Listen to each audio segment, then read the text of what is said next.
ایک انصاری جوان کا وقت آخر آیا تو پہلے یہ ہوتا تھا کہ جب کوئی بیمار ہوتا اور مرض موت میں مبتلا ہوتا تو اس کے اہل خانہ حضور کو بلا کے لے جاتے، حضور اس کے پاس تشریف رکھتے، پھر اس کی موت واقع ہوتی، پھر اس کی تجہیز و تکفین ہوتی، پھر جنازہ ہوتا، قبر میں اتارتے، پھر حضور آتے۔ یہ ابتدائی دور کی بات ہے، لیکن جب حضور علیہ السلام کی مصروفیات بڑھنے لگیں تو لوگوں نے کہا کہ آپ تکلیف دیتے ہو حضور کو۔ صحابہ نے آپس میں طے کیا کہ جب کوئی شخص فوت ہو جائے تو پھر حضور کو بتانا چاہیے، تو پھر جب کوئی فوت ہو جاتا تو پھر حضور کو بتاتے، حضور ان کے ہاں تشریف لے جاتے۔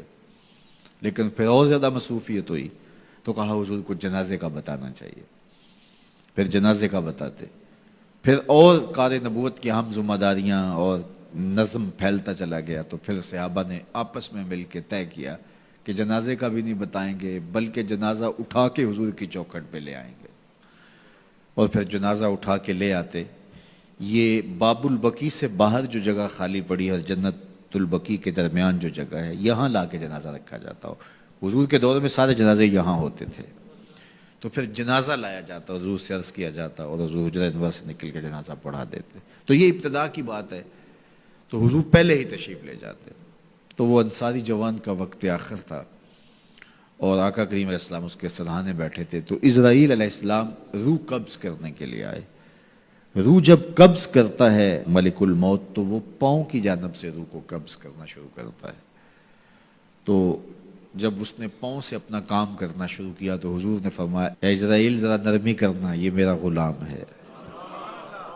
تو اسرائیل نے جو جواب دیا، میرے والد گرامی جب یہ حدیث بیان کرتے تھے تو ان کے آنسو نہیں تھمتے تھے۔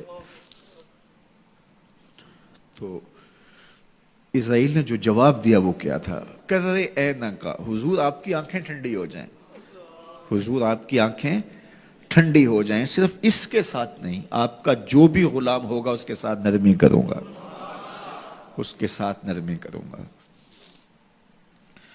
تو حضور کا رخ انور اس وقت اگر نصیب ہو جائے، اس وقت حضور کے چہرے کی زیارت نصیب ہو جائے تو مجھے بتائیے کہ پھر تو زندگی کی جستجو ہی کامیاب ہو گئی۔ اللہ ہمیں حضور کی محبت عطا کرے اور ہمارے باطن کو ستھرائی دے دے۔